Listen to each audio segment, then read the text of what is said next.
Presented by the Common Sense Institute, welcome to Common Sense Digest, the podcast that seeks to inject a little common sense into Colorado's policy discussion. Here's your host, Earl Wright. Welcome to the Common Sense Digest podcast. My name is Earl Wright, and I am chairman of the board of CSI. Thank you for joining us today. For much of the last 2 decades, Colorado has been very highly ranked among the U.S. states for being business friendly. This has been reflected in the state-by-state rankings, extolling Colorado's relatively low tax rates, highly educated workforce, and high quality of life. These positive factors reinforce patterns that increase the size and scope of Colorado's business community and workforce and the overall economic success of the state. In 2023, however, the outlook has changed. On one hand, there are certainly reasons to be optimistic about Colorado's business environment, as recent job and business formation suggests that our economy has rebounded quickly and from a national comparative basis very quickly from the pandemic, and as is currently weathering the storm amidst the battle of lower inflation. CNBC recently ranked Colorado number 4 on its list of top states for business for 2022. On the other hand, beneath these positive indications, there are signs that the direct and indirect costs of doing business in Colorado are beginning to threaten our state's competitive edge. We're going to discuss that today and see what kind of implications, if any, there might be. I'm joined today for a deeper discussion on this issue by Sias and Loren Furman. Lang is CSI's 2023 Mike A. Loprino Free Enterprise Fellow and a former Colorado State Representative and a current commercial pilot. But there's more to it than that, and let me share, if I may, some of Lang's background, which we can appreciate his expertise on the topics we're going to cover. Lang has a JD from the University of Michigan. As if that's not enough education, he has an MS from the London School of Economics. And even before that, Lang was a U.S. Navy lieutenant colonel and a Top Gun instructor. Lang, did you have anything to do with Tom Cruise and Maverick? I had nothing to do with Tom Cruise, but he's made some entertaining movies. As importantly for the state of Colorado, Lang has been involved in the legislature and several of the local community efforts, but in the legislature, over 85% of Lang's bills were sponsored bipartisanly. He focused on solving problems in the areas of education, healthcare, and small business. Lang, it's a pleasure to have you join us today. Well, thanks very much, Earl. It's a pleasure to be here. I'm also pleased to welcome Loren Furman, President and CEO of the Colorado Chamber of Commerce. Loren has been involved in the state's business environment for many years, but for 16 years, she has been with the state Chamber of Commerce. In 2020, she was voted Colorado's most influential woman up and down by Denver Post. Loren, congratulations on your past awards and the many boards that you've served on during that period of time. Thank you so much for your commitment to Colorado. Thank you, Earl. Thank you both for joining us today. Let's start off, Loren. People from outside of the state have an image of Colorado as an attractive, prosperous place. Loren, why is that? And how has this advantage shaped our business community? Thank you, Earl. Look, it's really important on behalf of the State Chamber of Commerce that we understand how businesses feel across the state. What are some of the headwinds? What are some of the tailwinds? What is it that makes our state so great? And to do that and to learn more, we spent a lot of time developing research and data, understanding how businesses feel right now, based on some of the new challenges that they've been facing over the last couple of years. We did statewide CEO surveys. We did quantitative, confidential CEO surveys. We just traveled around the state last week in different regions, asking those same questions. We developed economic analyses and assessed the Colorado competitiveness compared to other states. What I can tell you, Earl, is based on all of that research and development that we have done, we are very concerned about how things are going with Colorado and what used to make Colorado so great. Our diverse economy, our natural beauty, our recreational opportunities, all of those things are starting to be outweighed by some of the weaknesses, and very concerned on behalf of the State Chamber of Commerce that our business climate is deteriorating. Some of the factors that we learned from our research, very complex, cumbersome laws and regulations that have been adopted over the last 8 to 10 years, increasing wages and benefits, getting harder to recruit talent. Some of the factors there are the high cost of housing across the state, and public safety. We're going to get into some of the data later on in your questions, but public safety, we are now #1 in property crime across the nation. So again, based on our research, we are very concerned about Colorado's competitiveness. These are risks that site developers, site selectors look at when they consider what states that companies want to invest in. And we are losing companies to surrounding states and beyond surrounding states because some of the business climate that is more favorable in those other states. I hope we can get into this and explore it a little bit more, but one quick follow-up. When you say you go around the state, so you're talking to large business as well as the preponderance of small business who are trying to build their economic future here in the state. Is that a fair comment? That's correct. Just last week, I traveled across the four corners of the state and met with over 150 business representatives and business leaders in those different regions and asked a variety of different questions.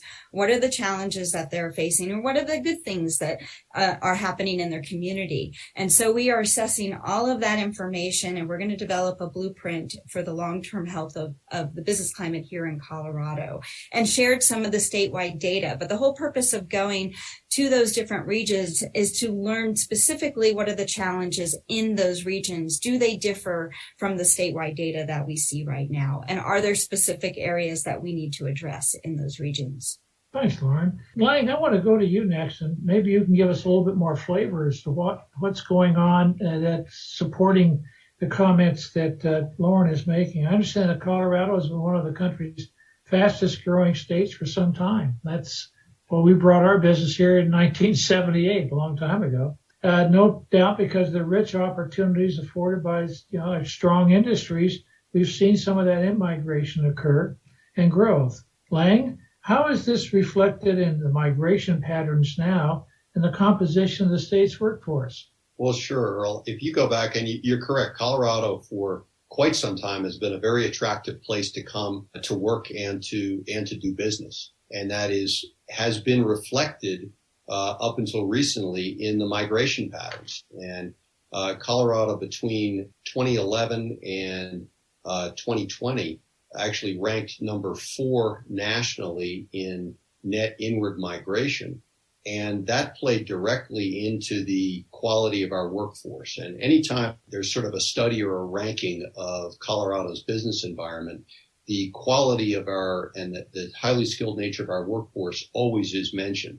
And in what has traditionally been known as the Colorado paradox, we rank #2 in the nation for the percentage of our workforce that has a college degree. Yet only 44% of our high school graduates end up going on to college. And so we have done that by importing talent, and we've been able to do it very successfully up until the last couple of years. I understand our postgraduate degree population also is one of the highest in the country. So that's always been kind of a point of pride for us in Colorado. Do I remember that correctly? Yes, sir. And I don't have the number in the tip of my tongue, but it is very high. And it's one of the reasons why, workforce and then technology and innovation are two of the areas where we have typically scored very highly. What, aerospace is for Colorado is one of the top industries. We're leading in that area as far as on a per capita basis. Absolutely. And we have a significant technology environment, including life sciences here. I mean, there are really some exceptional things that have gone on in Colorado, fueled by the great minds that have come here. We'll talk about the last few years, if you would. Colorado, as some studies from CSI have pointed out, we have rising crime, and Loren, you mentioned that, and Loren, you also mentioned affordability of housing, and there's been in the news a lot lately Are people and businesses still flocking here? What's the current trend? Help us out. Well, what we are seeing in the last 2 years, we've actually seen a pretty dramatic drop-off in net migration into Colorado. We've seen a drop-off in the last 2 years of about 80%. And Colorado, which I mentioned had been ranked number 4 over that previous period of time, very suddenly dropped to number 18. And we would never assert that 2 years constitutes a trend, but that should get anybody's attention and force us to ask, well, what's going on? Why are people making these decisions not to move here or to leave here? And why have the numbers changed so dramatically? And you point to crime, and that certainly is quite possibly an issue, but some of the cost issues are what we have been focusing on here most recently. Lang, I want to push a little bit more on the topic of migration. It's one thing just to say it's dropped off, but you all had a REMI model that you work with that sees what the unintended consequences of various things that, if they continue, could happenly be. I know you used the REMI model in your study. I often refer to the impact of something like the multiplier effect. If this trend were to continue, or just take into account what's occurred in the last 2 years, what's the impact with regards to further improvement over the next few years or even 10 years due to the fall off of migration in the last couple of years, and if it were to continue? Well, you're quite right. And doing modeling on this, the consequences could be pretty significant. And it depends why the drop-off has occurred. If the drop-off is an anomaly and we are able to replace those folks pretty quickly, then the impact is fairly minimal. If the change in migration is driven by an actual structural change in the cost of doing business, then the impacts are far, far greater, and they grow over time. So for example, just a 1% increase in the cost of doing business in Colorado if we do that across all sectors, it actually reduces the labor force by 53,000 over 2 years. And the job loss is more than double the size of the labor force reduction. So it jumps up to 130,000 against that baseline. So the impact of rising costs on migration is significant. And I think also in a state that has had to import its high quality talent or a significant percentage of it for so many years, if all of a sudden it gets harder to do that, I think just intuitively we can see that's a significant consequence for the state and its businesses, especially its high tech businesses. I want to explore that a little bit more in just a second, but can you give us a reference point about, are we experiencing the same thing as other states?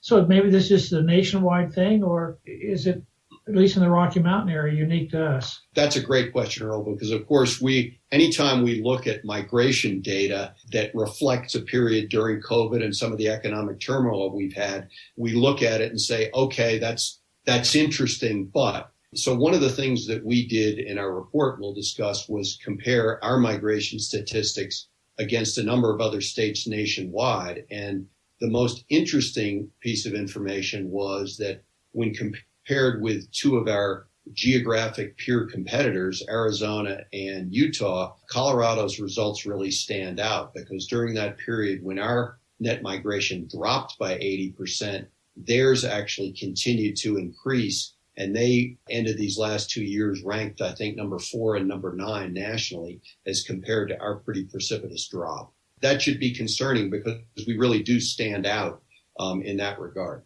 Loren, I want to go back to some things you said about your survey. And you have been with the Colorado Chamber 16 years, so you certainly understand what we refer to oftentimes as the positive hooks on our economy to get people here and stay here. But are business leaders, as far as you're concerned, and you said you've been to all 4 corners, and can you take 2019 as a reference point, the pre-pandemic, and kind of reflect on where their mindset is now relative to where it was on the pre-pandemic as far as the future of Colorado goes, economic future of Colorado goes? Thanks, Earl. I'm going to give you a snapshot of what's a bit scary of what we've seen in terms of the data. It varies a little bit from what Lang said, but very similar. Just in a 10-year span between 2011 and 2021, we were number 5 in job growth, number 8 in wage growth, and number 4 in GDP. looking at just the year 2021, and of course that was during COVID, we dropped dramatically for the state. We were number 16, 12, and 22 in GDP. Then if you look at some of our competitiveness ratings, like I mentioned before, and Lang did mention as well, cost of doing business, we're number 36 right now. Cost of living, 36. Most affordable housing market, we're at the bottom. We're 46. So I don't attribute the pandemic to these decreases. Wait, affordability of housing, we're at the bottom? 46. We are 70%, 70% above the national average for housing. We're competing with San Francisco and New York now. That to me is just amazing. Now, I will tell you, when you ask the question about other states, we're not in a place where we're places like in the South, Mississippi, Alabama, Arkansas, which look significantly worse. A lot of that is based on climate. Cost of living is also high. Believe it or not, less inclination to work. So we looked at all of those factors. In Colorado, believe it or not, we're in a much better place than some of those areas in the southern region or the East Coast, like Connecticut or even California. So, but we are, as I said before, we are losing our business leaders. When we did our interviews with about 25 CEOs, very confidential interviews, and asked the question, why are you moving some of your operations out of the state? It was really interesting. One of them said, look, I'm going to move my operations to Europe because it's a lot easier for me to find talent in Europe. It is a lot easier for me to distribute our goods. Wages are lower. We also talked to a manufacturer here in Colorado, and they said, I can't afford to hire people because they can't afford to live here. And we are hearing that all over the state, in different regions across the state, not just Denver, not just the metro area, especially in the mountain communities. Well, I was just up there last Wednesday, and this was so compelling to me. They can't afford to keep nurses. Nurses can't live in the mountain communities. And so the hospitals are having to rotate nurses out. There's a real need, and we'll talk a little bit about workforce. There is a real need for specific occupational areas that across our state where there isn't enough homegrown talent because they're having to bring in from outside the state or outside the region. Well, I remember having come here in 1978. This is one of the most spectacular places in the world to have a chance to build a business, live, enjoy yourself, as far as all of the amenities associated with it, the education of the colleges all around us. I mean, if you could come to Colorado, you were fortunate to have a chance to be here, build your business, and raise your family.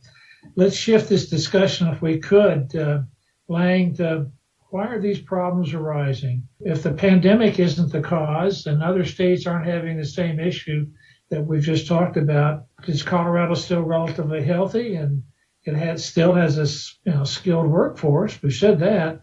Why are businesses less optimistic about taking advantage of what's going on, or are there some advantages that they can realize? So I go back to some of the areas that we talked about in terms of the need for skilled workforce. That is one of the biggest challenges that businesses are feeling right now. What they have also shared with us, over 40% responded in a survey to us that these growing and changing laws and regulations are making it much, much harder for them to operate here. It was shocking to me when we heard from our consultant that did this statewide survey, and they do these surveys for state chambers across the nation. They had never seen the regulatory environment bubble up as much as it did, and it was over 40% in responses from business leaders across the state. And the answer is we need to roll back some of these things. We need to figure out whether they're even being effective right now, and we need to show some restraint as state leaders in the legislature. Let some of these policies take effect first, but there may be some policies that we need to start rolling back. But what we're seeing at the state capitol is a pile-on effect. More air quality regulations, more labor and employment regulations. All of these things create that cumulative effect that make it harder and harder for businesses to operate here, which is why they're looking at other areas to where they can locate, not just some of the, not just the housing issues, not just crime issues. What else is creating these challenges for businesses? This is a perfect example. Lang, one of the things that astonished me in your report was that we have regulations that come out, 1.2 regulations per day come out from the state. I was talking to a lawyer last night about this particular report, and I accused him of having these regulations and the state providing the Lawyers Unemployment Act, or Full Employment Act is what I meant to say. Talk about some of these new policies. Which are the most impactful? Are they really costing Colorado's money without delivering much substance?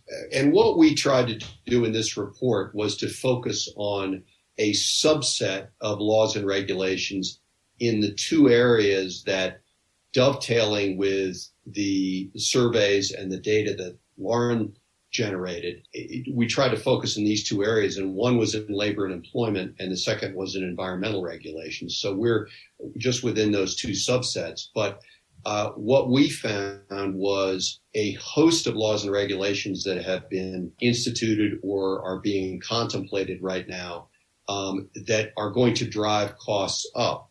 Only some of those can be quantified, and what we found was a group of just 7 of them that in the aggregate are posing annual long-term costs on business of about $2 billion a year. And whether they're providing value or not is, in fact, the debate that we think ought to be happening here. But there is a cost associated with them, and in the aggregate, they we believe, impact our competitiveness. So just to give you a couple of examples, one is the family leave medical program, which frankly was voted on, was passed via ballot measure by all the voters. But that is a cost annually of almost $900 million a year on business, plus over $400 million paid by employees that just went into effect. So like many of these things, we either haven't yet felt the impact or we're just beginning to. Another one was to rise the unemployment insurance base wage. A third one is mandatory sick leave, which is very, very different from what most states have. And again, all of these arguably have some benefit. The question is, to put it bluntly, is the juice worth the squeeze, particularly taken in the aggregate and as it impacts collectively as they impact our competitiveness? I looked at those particular laws, and I concluded, along with some of our people and our HR staff, that the companies that are really being impacted by are small businesses, small-sized businesses. And that's, if I remember correctly, about 70 to 85% of the Colorado economy is small, mid-sized. Am I right on that, Loren? Is that approximately correct? A little bit more, about 90%. 90% is, these are costs to the growth of our economy here. The other one that struck me, Lang, was HB 21-1282. Now, they are trying to figure out how they can control carbon from buildings and the carbon emission that's created by the various buildings around the state of 50,000 square feet or higher. I'm a banker. Let me pose this to you if I could. And Lang, you've got your master's in economics. Loren, you're out there talking to everybody. I'm a banker, and I pull up this form that I have in front of me, which nobody can see, that has to be filled out. And it tells me what my Energy Star score is, and it compares me then to others that are on a national basis and also to various ones in the state. And the law says that we're trying to get to a certain absolute number of carbon, decrease in carbon emissions. Now, I'm a banker, and I look at this and I see that a 50,000 square foot building has a high score nationally. And am I going to loan money to somebody that has a hidden cost, and I don't know how much that hidden cost might be, to reconfigure their building so that they get a lower energy score to match up with this new piece of legislation? We're in the business of getting our money back, not losing our money. And the question becomes one of uncertainty. And all this is going to do is create more uncertainty in banking, particularly with regards to commercial real estate. And 60-some% of commercial real estate is done by community banks nationally, and I'm sure it's that high here in Colorado. Unintended consequences, Lang, your response? My response is you're looking for a a rate of return, and you have a risk calculation as well. So if you're going to loan that money, it's going to be at a higher rate to account for the unknown, to account for the risk. Absolutely correct. All that's going to do is I don't know how you take that into account in your econometric modeling language. Good luck. Well, thank you. I don't either, because the more unknown it is, the more you're going to have to charge to account for that, and the fewer of those loans you're going to want on your books, I assume. Well, I can tell you the OCC and all of the regulators are going to certainly look at it. They won't be very tolerant of risk loans, I can tell you. No, I'm sure they won't. And Earl, if I could return to just for a second to your comment about small business too, because for example, the impact on small business is huge, and that Colorado's 48-hour requirement is the largest of any surveyed state for businesses with 100 or fewer employees. So this goes to the competitiveness issue and the impact on small business. We'll talk about that a little bit more. I agree with you on the benchmarking. Talk about that a little bit more, about how these policy changes compare to other states, if you would. Well, one of the things that we did in the report was to, again, say, what does our environment look like right now, and what can we discern about the direction that we're heading relative to 3 different categories of states. And we looked at states that have been attracting people and businesses, namely Florida and Texas. We looked at states where there's been a outward migration for a number of years, New York, Illinois, and California. And then we looked at Arizona and Utah, again, as our geographic peer competitors. And just to summarize the results of that, and they're in a table here, it's pretty clear that Colorado's policies, the recently enacted ones that we went over, much more closely resemble what you see in the states that people are leaving than they resemble the states that people are going to. And they also suggest that we're on a different vector, on a different path than those two peer competitor states of Arizona and Utah. And I'm curious of, Loren's reaction to that, but that's what that analysis showed to us. I'm astonished by the comparison. I saw that. And one of the things that also struck me, I know we've done some work on what is the real tax base in Colorado. And the real tax base is not our income tax. It's all the fees and right. The income we have. So maybe we're getting a little bit closer on the total tax take at the state level to New York and California than we would like to think. But Loren, how do you respond to what Lang said? Is this something you're finding also? It's consistent with what we're finding. There are businesses that are looking at other states like Utah, Texas, Florida, because like I said earlier, there are business incentives that are drawing them there. What I will also tell you is we look at risk factors also, and Colorado still remains a place where people want to come because of our natural beauty, recreational opportunities. We don't have hurricanes. We don't have tornadoes. We are still in a place across the nation where we're desirable. And what we need to do is start thinking about some of these things that are eroding the business climate so that we can catch up and not be in a place where we're competing with, where we're losing all of our businesses to those other states that I just mentioned, and create more business incentives and start creating some restraint on some of these policies that have been adopted over the last 8 to 10 years. But like I said earlier, there are states that are in a much worse condition than we are, but this is the time, and we should not be sitting on our hands and doing nothing.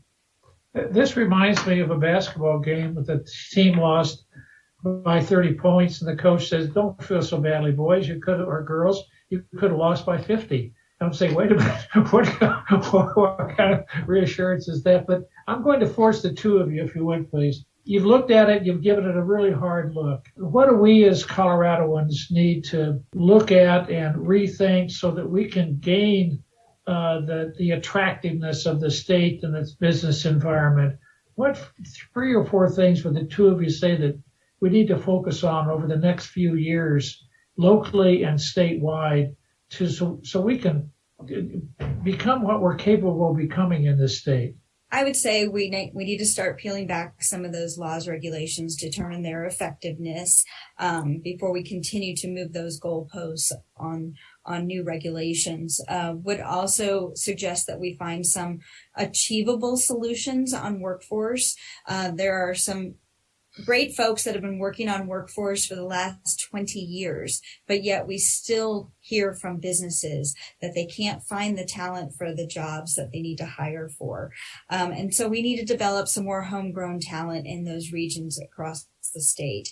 We need to start reversing our legal climate. We haven't talked a lot about this, but trial lawyers are making strong inroads here in Colorado. We were number 16. We're now number 21. So we need to start changing some of these laws and policies that are creating more and more expensive litigation for our state. And so those are just some of the things that we identified through our research and listening to folks across the state and what they were telling us the challenges were in their regions. Lang? Well, I would just say, and if you can permit me a military analogy, there's a saying in the military that you can have the best plan in the world, but the enemy gets a vote. And I would never characterize other states as our enemy, but they are our competitors, and they get a vote in this as well. And so what I would implore of our policymakers to do is to take a look at the net impact. It is one thing to do cost-benefit analysis of individual laws and regulations, and I think we have a long way to go before we're really doing that properly. But it is another thing altogether to start looking at the aggregate impacts and how those aggregate impacts affect our competitiveness nationally and, as you point out, internationally, because we have competition from there as well. And before in looking both at what we already have on the books and what is being contemplated, let's take a very, very close look at those aggregate impacts, what they do to competitiveness before we layer costs upon costs and erode our competitive position. Because as Loren says, as you have said, this remains a very attractive place to live and work. We want to keep it there, and we want to make sure that we haven't put ourselves on a path that's going to erode that and make it just too expensive a place to live and work. Okay, I'm not going to let the two of you off the hook, and I know we're running out of time, but let's take the comment about aggregate impact. And it seems to me, Loren, you were feeding into that. You talked about education, crime, workforce, affordable housing. What I hear you saying, Lang, is, hey, taking each piece is good. It's well intended. But looking at the whole is important. Who would do that? Where would we look for the leadership to find the aggregate impact? Where should I, as a citizen and a concerned citizen in Colorado, look and say, hey, are you doing the aggregate impact analysis so that we can get back to where we'd like to be as a state? Who, where, what organization? And I can start with that. Well, where we'd like to see it happening is in the legislature, frankly, because that's where much of this is coming from. But to see it happening in the legislature and then in concert with groups like CSI that are working on the outside to do this analysis. But I'd like to see it happening in both places. Loren, what are your thoughts? We are leaning on some economists that do this kind of work in other states. And so they're gathering even more data for us on the aggregate impact of all of these laws, regulations, and see where we can start moving the needle. Where can we actually start rolling back some of these things? But to Lang's point, I mean, we also need to have some motivation by the legislature too. Unfortunately, we don't have a great economic dynamic model for the state of Colorado to actually see the impact on the private sector anytime the legislature passes a new bill. That would be nice to have something more in place for the legislature to see that private sector impact. But that's just an example.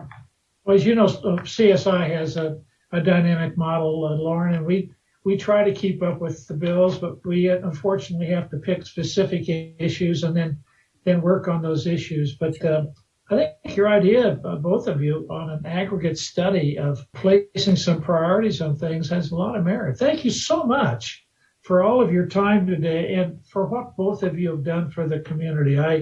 Loren, your years of service in the chamber and the business community, Lang, in private enterprise as well as at the state level and community levels. We're a very fortunate state to have the two of you be so active and involved. Thank you so much for participating in today's podcast. Thanks for having us. Thanks so much for the chance to be here. Really appreciate you. You're welcome. Thank you for listening to the Common Sense Digest. For more on today's topic, as well as our research on the most pressing public policy issues facing Colorado, please visit commonsenseinstituteco.org. The preceding episode, along with all others, is available on podcatchers everywhere or on our website under the podcast tab. Our technical producer is John Ekstrom and Deft Communications. This has been a production of the Common Sense Institute.